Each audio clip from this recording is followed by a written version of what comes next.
مکې روانو عبدالله بن عمر رضی الله عنهما ناسو ناشپنکي سره ګډې بیزې وي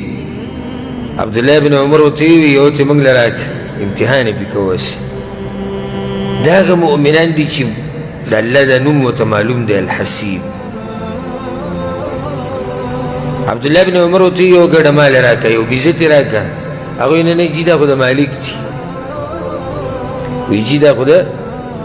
مالک دي نو هغه ورته مالک دلته خو نشته دا خو شړه ځمکه ده که ته ته یو ګډه یو بیزه ماله راکړې ته څه خبرېږي وي ها مالک خو نشته خو فأین الله نو الله کوم ځای کې دی ولې الله هم نشته عبدالله بن عمر په ژړا شو د ایمان یې چې ولې دا هغه خلک دي چې ورته پته دی چې زما رب به حساب کوي یوه ګډه بیزه نه ضایع کوي یوه ګډه بیزه دې ته پته چې الله به رانده دې تپوس کوي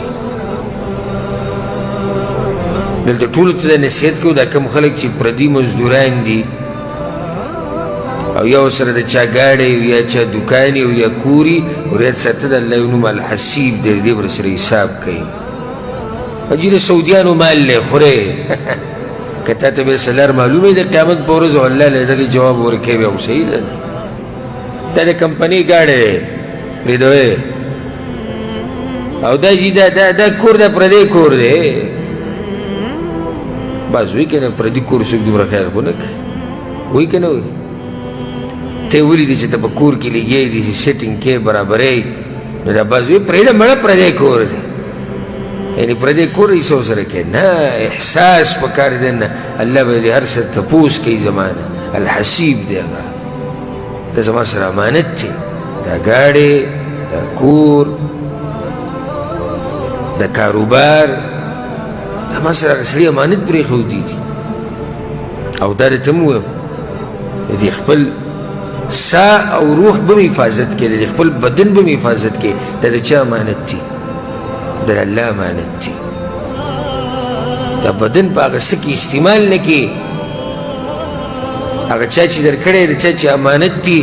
او د هغه په هغه امانت کې خیانت ونه کړي